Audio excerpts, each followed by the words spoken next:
Hello and welcome back to my increasingly wild garden. So today we're going to have a little look at what's flowering in September with a view to giving you some ideas about what you might plant in your garden to get some late season colour and importantly to provide food for pollinators. This time of year some insects are fattening up, they're storing reserves to get them through hibernation through the winter. So some butterflies like red admirals and bumblebee queens and some hoverflies overwinter as adults. So having food at this time of year is really important. I'm going to take you on a quick tour to see what insects are about and what flowers they're visiting. Come with me.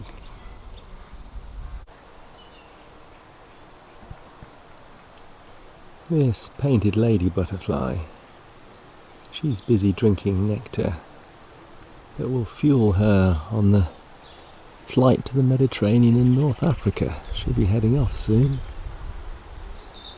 Just imagine this little butterfly here. It's going to fly thousands of miles. Absolutely amazing. Gorgeous too. Now hopefully the offspring will be back next spring, flying all the way up again.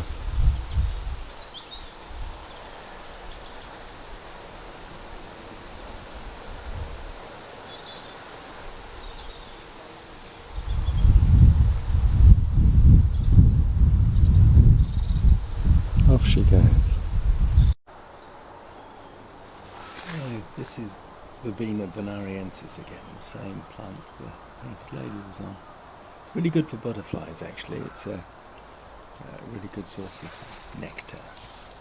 And I've just spotted something over on the back of this patch, bear with me while I see if I can find it. So look, over on the rearmost of those flowers, that is, if you can see it, not quite the rearmost, it's a small copper butterfly. One of my faves. Oh, clumsy, frightened it off. There it is. It's moved plants nearer the house. So small coppers are a member of the family Lycaenidae. They're related to the blues, and they breed in my garden. The females lay their eggs on sorrel, which is a very common, easy to grow plant. It grows naturally amongst the grass in my meadow area. And the butterfly gets through several generations a year. They're like little jewels, aren't they? The most beautiful things. Look at that. Just having a little drinky. The males are quite territorial. They'll chase other butterflies away. They invade their patch.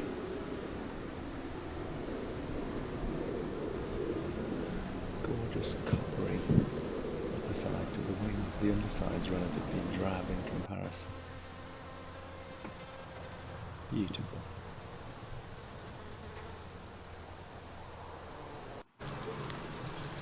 This is Devil's Bit scabious, which is a native wildflower in the UK.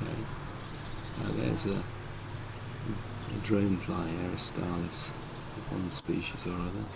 And this, look at this, this is a great pied hoverfly, one of our bigger hoverflies. Very splendid. Flies and, well, all pollinators seem to love Devil's Bit scabious. It's a really good late summer nectar source. You can see how many insects there are buzzing about. Great pied hoverfly is one of the easiest to tell apart. It's largely black and white. It has this sort of almost translucent middle section and some very obvious black spots on the wings. Very handsome. And a dog too, skulking in the background. Now let's have a look at Agastache. This is a really good bee plant. It's Agastache funiculum, or giant hyssop, whitey blackadder. I find it quite hard to grow though. Tends to die in the winter in my garden, and generally seems to be a bit fussy. Whereas this, which is the related Agastache rugosa from Korea, Korean popular with insects. Look at them, there's loads, all sorts of bumblebees and hoverflies and so on buzzing about. It's been alive with bees since July when it started flowering. I really recommend this stuff. And this is a cultivar of Agastache called Rose Mint, which has deeper tubed flowers and therefore attracts longer tongued bumblebees. It's also very pretty and worth a try. It's my first year trying this. Borage, fantastic plant for bees, a real magnet for honeybees. They're almost fighting over it today. There's also loads of insects all over my buddleia, which is lovely to see. This is a white form, and it's famous for attracting butterflies, and today I think I can see 6 red admirals, a couple of large whites and a peacock on there. Sorry if you can't make them out. It's the most butterflies I've seen on my buddleia for years, which is really heartening. Maybe something good is happening, at least in my garden. Look at them all flapping about. Hello girls, what you up to?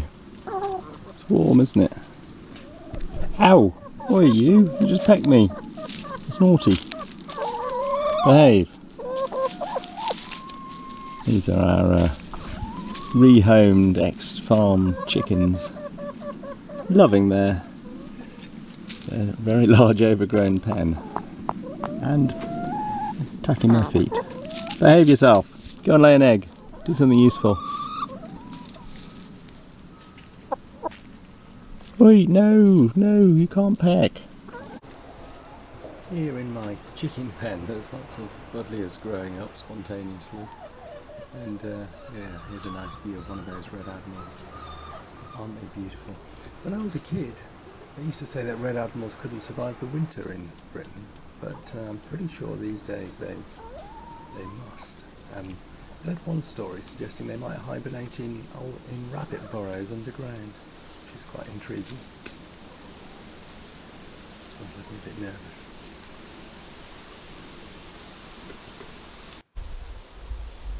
Lavatera, something's called tree mallow. It's nice. Isn't that gorgeous? Not attracting clouds of bees, but there's a happy honeybee. Really easy shrub to grow. This is pretty easy to grow too. This is Calamintan, which is a member of the mint family.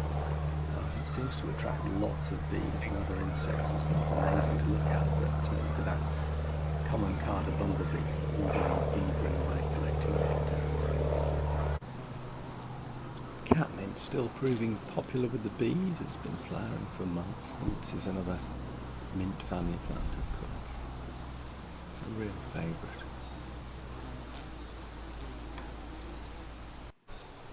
Cosmos is less well known as a bee plant, but I think it's beautiful. It's an annual, very easy to grow there.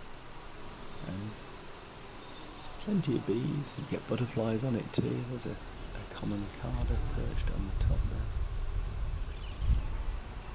It's actually grown so well this year, it's rather swamping quite a lot of the rest of my plants.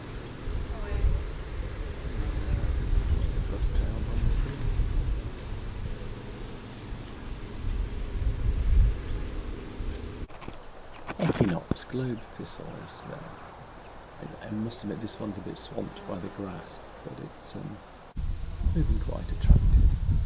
As is this little plant, Mexican fleabane. I'd highly recommend this grows in cracks in pavements and dry walls and so on. Attracts lots of little flies and hoverflies, little bees and so on. Another daisy family is Millennium, much more showy, really bright autumn colours. It's rather gorgeous, isn't it?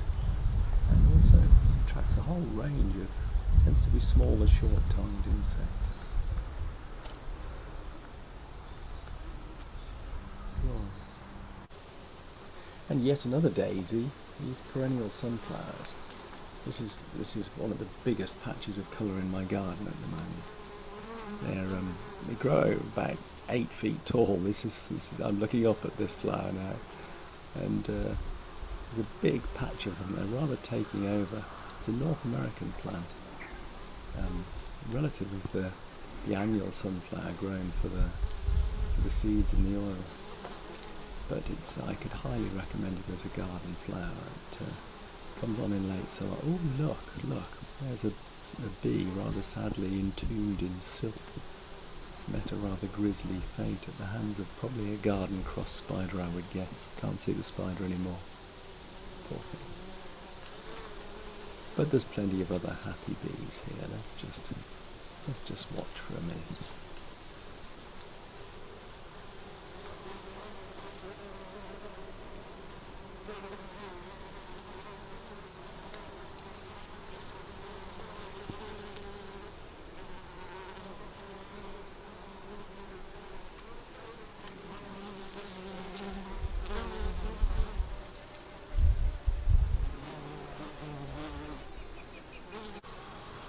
Oregano isn't usually flowering in September, I must say, but this potted oregano, marjoram, same thing, is going strong. And look at the cloud of insects around it. Fantastic. Also good for cooking, of course. Every garden should have some.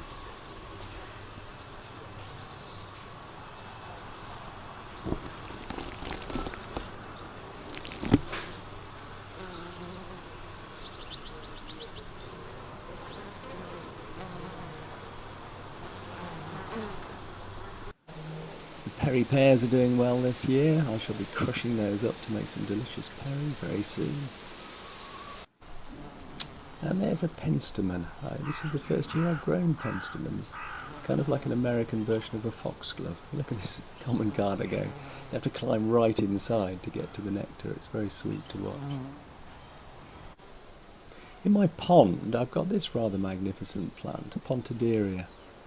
It can be an invasive weed in the wild, so you need to take care not to let it escape, but it's popular with bumbles and are really pretty. It's actually growing in the pond, in the water. It grows about 5-6 feet tall. Very handsome.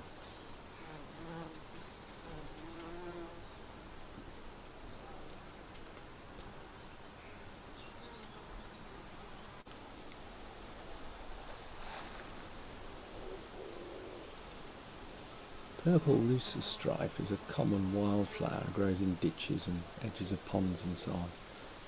It's moderately popular with bees. You can see there's not too many on here. Ragwort, on the other hand, another native wildflower, is super popular with pollinators. All sorts of insects love ragwort. I'm an unashamed fan of ragwort. I think every garden should have some glorious stuff. It flowers for quite a while. It's looking a bit straggly at this time of year, but it's still hanging in there and the insects are still visiting.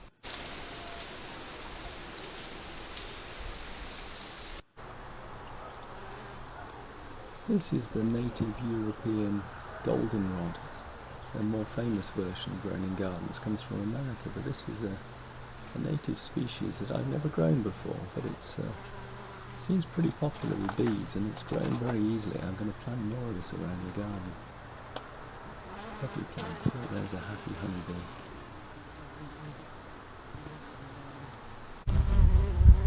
Sorry about the washing. Ooh, now, here on the purple toadflax we seem to have some action, some fighting. There, look, in this middle of the shot, I don't know if you can see it. There's a male wool carder bee, so one of our solitary species. These are ferociously territorial. It just saw off a bumblebee 10 times its own size. It's staked out this little patch and is defending it. They allow only female wool carder bees in and obviously in exchange for sex. Let's just see, they're really hard to film. They're flighty blighters.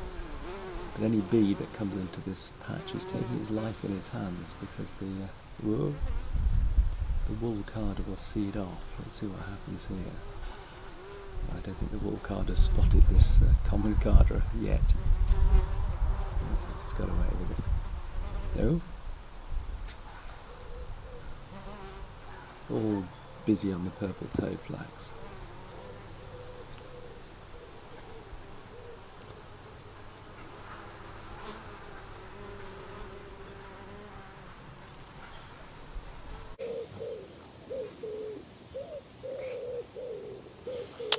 there you have it. I hope you enjoyed that little tour. Give you some ideas for what you might grow to provide some food for those insects fattening up for hibernation. It's the end of summer, I fear. The forecast is that this might be the last nice day for a while. Winter is coming.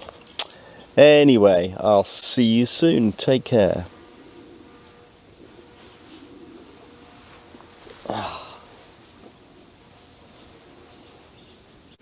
If you're interested in more similar content, then subscribe to my YouTube channel, or you might be interested in one of these various books I've written about bumblebees and other insects and how to look after them in your garden, and more broadly, and the newest one, Silent Earth, which is all about how we can avert the insect apocalypse.